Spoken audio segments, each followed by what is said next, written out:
ನಿಜವಾಗ್ಲೂ ನಮ್ಮ ಕರ್ನಾಟಕದ ಕೆಲವರು ಜನಗಳ ವರ್ತನೆಯಿಂದ ನಾಚಿಕೆ ಆಗ್ತಿದೆ. ನಿಜವಾಗ್ಲೂ ನಾಚಿಕೆ ಆಗ್ತಿದೆ. ಯಾಕೆ ಗೊತ್ತಾ, ಈ ಫೇಸ್ಬುಕ್ ವಾಟ್ಸಪ್ಗಳಲ್ಲಿ ಒಂದೊಂದು ಮೆಸೇಜ್ ಬರ್ತಿದೆ ಅಲ್ಲ. ಪಾಪ ಅಲ್ಲಿ ಜಯಲಲಿತಾ ಅವರ ಕಂಡೀಷನ್ ಚಿಂತಾಜನಕ ಆಗಿ ಆಸ್ಪತ್ರೆಯಲ್ಲಿದ್ರೆ ಅವರು ಸಾಯ್ಲಿ ಗೀಲಿ ಅಂತೇಳಿ ಏನೇನು ಬರೆದು ಮೆಸೇಜ್ ಆಗ್ತಿದ್ದಾರೆ. ನಾಚಿಕೆ ಆಗಲ್ವಾ? ನಿಜವಾಗಿ ನಾಚಿಕೆ ಆಗ್ತಿದೆ. ಜಸ್ಟ್ ಯೋಚಿಸಿ ಸ್ವಾಮಿ, ಸ್ವಲ್ಪ ಯೋಚಿಸಿ. ಜಯಲಲಿತಾ ಇಂದು ಅಮ್ಮ ಅಮ್ಮ ಅಂತ ಯೋಚಿಸಿದ್ದಾರೆ ತಮಿಳುನಾಡಿನ ಜನರಿಗೆ. ಯಾಕೆ ಹೇಳಿ, ಅವರು ತಮಿಳುನಾಡು ರಾಜ್ಯದ ಮುಖ್ಯಮಂತ್ರಿ. ತಮಿಳುನಾಡಿನ ರಾಜ್ಯದ ಮುಖ್ಯಮಂತ್ರಿಯಾಗಿ ಜನಗಳು ಅವರನ್ನು ಅಮ್ಮ ಅಂತ ಕರೀತಿದ್ದಾರೆ. ಯಾಕೆ? ಅಮ್ಮ ಅಂದ್ರೇನು, ಒಂದು ಮಕ್ಕಳನ್ನು ಯಾವ ರೀತಿ ನೋಡ್ಕೊಳ್ತಾರೆ, ಅನ್ನ ಕೊಟ್ಟಾಗ್ಲಿ, ಬಡವರಿಗೆ ಕಣ್ಣೀರು ಒರೆಸಿ ಆಗ್ಲಿ ಯಾವ ರೀತಿ ಸಹಾಯ ಮಾಡ್ತಾರೆ, ಆ ರೀತಿ ಸಹಾಯ ಮಾಡ್ತಿದ್ದಾರೆ. ಅದಕ್ಕೆ ಅವರು ಎಲ್ಲರೂ ಅವರನ್ನು ಅಮ್ಮ ಅಂತ ಕರೀತಾರೆ. ನಮ್ಮ ರಾಜ್ಯದಲ್ಲಿ ಇದ್ದಾರೆ ಕಣ್ರಿ ಕೆಲವರು, ನಮ್ಮ ರಾಜ್ಯದಲ್ಲಿ ಇದ್ದಾರಲ್ವಾ. ನಮ್ಮಲ್ಲಿ ನಿದ್ದೆ ಮಾಡಿ ಒಬ್ಬ ಒಂದು ಹೆಸರನ್ನು ಗಳಿಸ್ತಾನೆ, ಬ್ಲೂ ಫಿಲ್ಮ್ ನೋಡಿ ಒಬ್ಬ ಒಂದು ಹೆಸರನ್ನು ಗಳಿಸ್ತಾನೆ, ಫ್ರೆಂಡ್ ಹೆಂಡತಿ ಮೇಲೆ ಕೈ ಹಾಕಿ ಒಬ್ಬ ಹೆಸರನ್ನು ಗಳಿಸ್ತಾನೆ, ಹಣ ಮಾಡಿ ಒಬ್ಬ ಒಂದು ಹೆಸರನ್ನು ಗಳಿಸ್ತಾನೆ. ಇಂಥ ರಾಜಕಾರಣಿಗಳು ನಮ್ಮ ರಾಜ್ಯದಲ್ಲಿರುವುದು. ನಮ್ಮ ರಾಜ್ಯದಲ್ಲಿ ಜನಗಳಿಗೆ ಸೇವೆ ಮಾಡುವವರು ಯಾರಿದ್ದಾರೆ ಸ್ವಾಮಿ? ಯಾವಿದ್ದಾರೆ? ಇದರಲ್ಲಿ ಜಯಲಲಿತಾದ ಏನು ತಪ್ಪಿಲ್ಲ. ಕಾವೇರಿ ವಿಚಾರದಲ್ಲಿ ನಮ್ಮ ರಾಜ್ಯದ ಮಂತ್ರಿಗಳಿದ್ದಾರಲ್ಲ, ಅವರು ಪ್ರಯೋಜನ ಇಲ್ಲ. ರಾಜ್ಯದ ರಾಜಕೀಯ ಸರಿ ಇಲ್ಲ. ತಮಿಳುನಾಡಿನಲ್ಲಿ ನೀರಿನ ವಿಷಯಕ್ಕೆ ಎಲ್ಲರೂ ಒಂದಾಗ್ತಾರೆ, ಜಯಲಲಿತನನ್ನು ಅಮ್ಮ ಅಂತ ಹೇಳಿ ಎಲ್ಲರೂ ಒಟ್ಟಾಗ್ತಾರೆ. ಬಟ್ ಇಲ್ಲಿ ನಮ್ಗೆ ಹೇಳೋರಿಲ್ಲ, ಕೇಳೋರಿಲ್ಲ. ಎಲ್ಲ ಅವರು ಮಾಡಿದ್ದೇ ಸರಿ.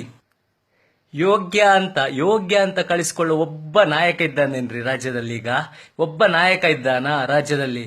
ಕೆಲವರು ಮೇಲಿರುವವರ ಹೆಸರನ್ನು ಯೂಸ್ ಮಾಡಿ ಇಲ್ಲಿ ಮಿಂಚಲಿಕ್ಕೆ ಸ್ಟಾರ್ಟ್ ಮಾಡ್ತಾರೆ. ಕೆಲವರು ಇಲ್ಲಿ ಹೆಸರು ಸಂಪಾದಿಸ್ಲಿಕ್ಕಾಗದೆ ಹಣ ಮಾಡ್ತಾ ಇದ್ದಾರೆ. ಈಗ ಇನ್ನು ರಾಜಕೀಯ ಅಂತ್ಯ ಅಂತ ಹೇಳಿ ಕೆಲವರು ಹಣ ಮಾಡುವವರು ಇದ್ದಾರೆ. ಏನ್ ರಾಜಕೀಯ ಕಣ್ರಿ. ನಿಜವಾಗಿ ಜಯಲಲಿತಾ ಬಗ್ಗೆ ಸ್ವಲ್ಪ ಯೋಚಿಸ್ರಿ. ಆ ತಮಿಳುನಾಡು ಜನತೆಗೆ ಎಷ್ಟು ಹೆಲ್ಪ್ ಮಾಡಿದಾಳೆ, ಎಷ್ಟು ಉಪಕಾರ ಮಾಡಿದಾಳೆ ಯೋಚಿಸಿ. ನಾವು ನಿಜವಾಗಿ ದೇವರಲ್ಲಿ ಇಂದು ಏನು ಪ್ರಾರ್ಥನೆ ಮಾಡಬೇಕು ಗೊತ್ತಾ? ಅವಳಂತ ಒಂದು ರಾಜಕೀಯ ವ್ಯಕ್ತಿ ನಮ್ಮ ರಾಜ್ಯಕ್ಕೆ ಸಿಗ್ಲಿ ಅಂತ ನಾವು ಪ್ರಾರ್ಥನೆ ಮಾಡಬೇಕು. ಹೊರತು ಅವರು ಸಾಯ್ಲಿ, ಅವರು ಬಿದ್ದೋಗ್ಲಿ ಆಗಿ ರೀತಿ ಹೇಳೋದು ತಪ್ಪಾಗುತ್ತೆ. ನಿಜವಾಗಿ ಹೇಳ್ಬೇಕಂತ ಹೇಳಿದ್ರೆ ಅವರು ನಿಜವಾಗಿ ಅವರಂತಹ ಒಂದು ಒಳ್ಳೆಯ ವ್ಯಕ್ತಿ ಯಾರೂ ಇಲ್ಲ.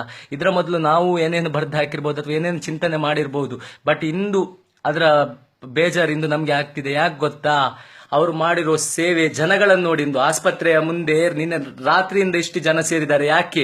ಯಾಕೆ ನಮ್ಮ ರಾಜ್ಯದಲ್ಲಿ ಯಾರಿಗಾದ್ರೆ ಹಾಗಾದ್ರೆ ಪಕ್ಷದವರು ಬಿಟ್ಟು ಬೇರೆ ಯಾರಾದ್ರೆ ನಾರ್ಮಲ್ ಜನಗಳು ಬಂದು ಸೇರ್ತಾರ? ಖಂಡಿತ ಸೇರಲ್ಲ. ಯಾಕೆ?